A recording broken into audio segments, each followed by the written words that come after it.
If you weren't paying attention to North Korea throughout 2016, a year when major nuclear powers like Russia, the US, the UK, and China were all competing for the geopolitical spotlight by doing crazy stuff, it was easy to forget that the Hermit Kingdom keeps on threatening to nuke its enemies.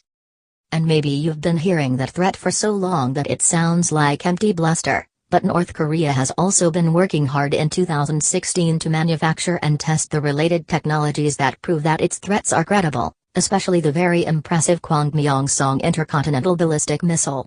A missile that, in February, we found out is capable of hitting Los Angeles. Recent analysis suggests that in 2020, North Korea will have a reliable nuclear-armed missile that could hit U.S. soil. But according to Roger Baker, lead North Korea analyst at the Austin, Texas-based military intelligence firm Stratfor, it's not a question of when their missiles become reliable. Step 1. The U.S. probably notices well before the launch.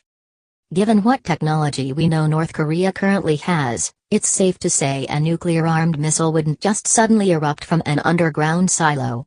North Korea has a few potential launch methods, but the most trustworthy would be an old-fashioned, and very obvious, stationary launch tower. But Baker told me that option is actually the worst because intelligence officials in enemy countries would have time to catch on.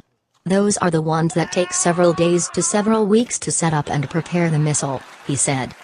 North Korea has successfully tested submarine-launched missiles as recently as December, but submarine-launched missiles only allow North Korea to attack from a few hundred miles off the coast, and North Korea's janky submarines would have a tough time making it that far.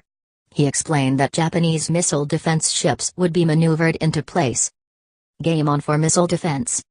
Step 2. The US and Japan weigh a possible preemptive strike. But of course, the best defense is a good offense. According to foreign policy analysts at George Washington University Law School, if spies were sure North Korea was arming a missile with a nuclear warhead and aiming it at the US could launch a preemptive strike, and be confident that it could justify the strike later to the UN as a response to an imminent armed attack. So it's not out of the question, but it appears unlikely, that the US would knowingly let a North Korean missile leave the ground. Step 3. A missile gets launched. Even if the launch goes well, it's by no means certain that a North Korean missile would get anywhere near US soil. Intercontinental ballistic missiles are essentially suicidal spaceships that start their trip by leaving Earth's atmosphere. The North Koreans have now demonstrated that they were able, at least in one test, to drop the front of a missile that looks like it went exoatmospheric, and then fell back in. They've done some ground tests that show that their warheads are potentially capable of surviving re-entry, he said. Then of course, there's the open question of where this hypothetical missile would be headed. Baker told me there's no real certainty about just where in the US North Korea would want to strike, and that reachable locales like Hawaii and Los Angeles aren't the only areas Kim Jong-un has threatened. We remember the map they published in pictures a few years back where there were little lines that may or may not have been going straight to Austin, he said.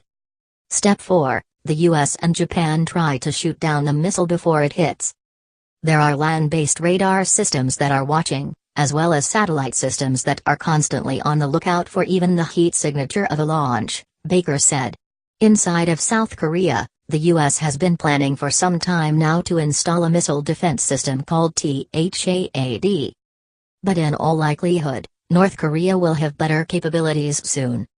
Step 10. A war that North Korea probably doesn't win. If you were like what? Step 7 already, then good, you're actually interested. Moving on. Now that both sides have used weapons, it matters much less who started it.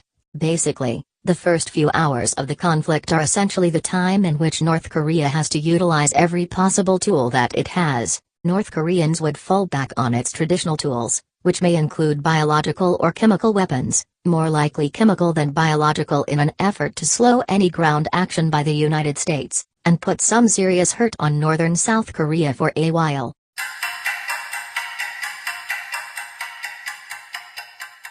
It ain't my fault.